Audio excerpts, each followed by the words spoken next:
Beberapa bulan belakangan ini, dunia tengah diserang oleh virus corona atau COVID-19. COVID-19 atau virus corona merupakan virus jenis baru yang pertama kali ditemukan di kota Wuhan, Cina pada akhir Desember 2019. Virus ini diduga berasal dari hewan dan menular pada manusia, dan kini telah menyebar hampir ke seluruh dunia.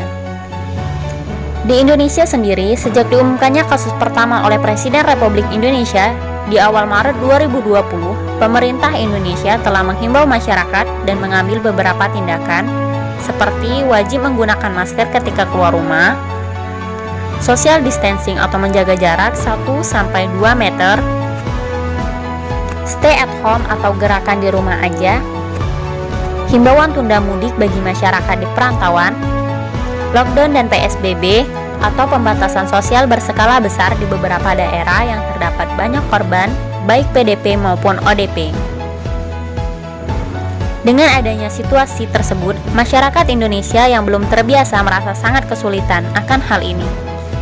Ini sejalan dengan ahli yang menyatakan bahwa hampir setiap individu akan mengalami 3 tahapan atau strata kondisi perilaku selama pandemi COVID-19 ini, yaitu tahap disrupsi, tahap keterkejutan dan kebingungan, dan tahap penerimaan.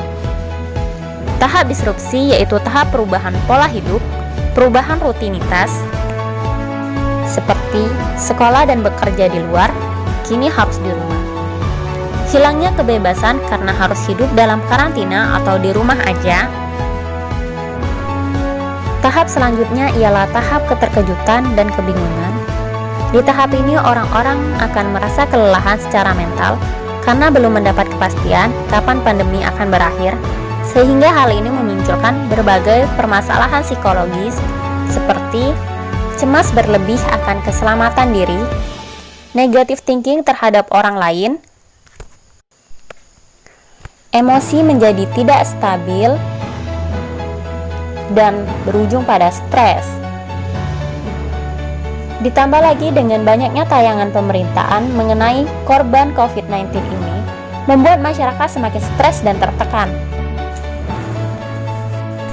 Masyarakat yang terbiasa berada dan bekerja di luar rumah kini hampir menghabiskan setiap waktunya di rumah. Sebenarnya, kegiatan yang terjadi selama pandemi ini, seperti bekerja dan belajar dari rumah, memiliki sisi positif dan negatif sesuai porsinya masing-masing. Normal dan wajar saja bila Anda merasakan emosi negatif seperti cemas, takut, dan khawatir pada situasi kritis kesehatan ini. Namun sesuatu negatif yang berlangsung secara terus-menerus dapat berdampak buruk bagi kehidupan. Sehingga kegiatan atau hal negatif yang kita lakukan selama pandemi ini harus kita benahi. Disinilah tahap penerimaan dimulai, yaitu ketika kita telah berhasil melampaui tahap sebelumnya. Tahap ini diikuti oleh berbagai perubahan dalam pola hidup dan kebiasaan. Ada 5 kebiasaan yang dapat kita lakukan untuk membenahi daya tahan psikologis yang terkikis selama pandemi, seperti memperhatikan asupan nutrisi yang masuk ke tubuh, makan makanan bergizi dan seimbang, juga tidur tepat waktu. Tingkatkan ibadah dengan banyak bersyukur dan introspeksi diri agar menjadi pribadi yang lebih baik. Yakinlah bahwa setiap kesulitan akan ada kemudahan. Tetap aktif bergerak dengan olahraga ringan ataupun bermeditasi. Membuat rutinitas sendiri atau hobi baru seperti menonton film kesukaan, melukis, memasak, merawat hewan peliharaan, berkebun, atau membaca buku-buku positif. Jangan lupa juga tetap berkomunikasi dengan kerabat dan keluarga. Dengan demikian, Anda akan terhindar dari rasa bosan selama di rumah. Yang tak kalah penting adalah positive thinking. Berpikir positif mampu membuat imun menjadi kuat, sehingga dapat meminimalisir dari terinfeksi berbagai penyakit atau dari virus itu sendiri. Yuk coba lakukan dan yakinlah kamu pasti bisa. Mampu mengembangkan kebiasaan-kebiasaan baru berarti Anda telah berada pada tahap penerimaan dan akan mampu memandang kehidupan dengan cara yang lebih realistis terhadap situasi sebelumnya. Dengan demikian, Anda akan mampu menjalani kehidupan di era new normal. Apa sih new normal itu? New normal merupakan perubahan perilaku, tetap menjalankan aktivitas normal tetapi dengan menerapkan protokol kesehatan untuk mencegah terjadinya penularan COVID-19. Bagaimana sih menjalani kehidupan di era new normal? Yuk gunakan tips aman. A. Apabila keluar rumah gunakan masker. N. Membawa alat pribadi sendiri seperti perlengkapan makan dan ibadah. A. Agar bersih dan tetap terjaga. Jangan lupa cuci tangan dengan sabun atau gunakan hand sanitizer. N. Nasihat dan anjuran pemerintah ditaati. Namun, dengan berbagai kondisi psikologis yang bisa saja muncul pada setiap individu di masa pandemi COVID-19 ini, daya tahan psikologis menjadi hal yang paling penting untuk diperhatikan. Apabila tidak diperhatikan, dapat berdampak buruk pada relasi sesama dan kesehatan fisik juga.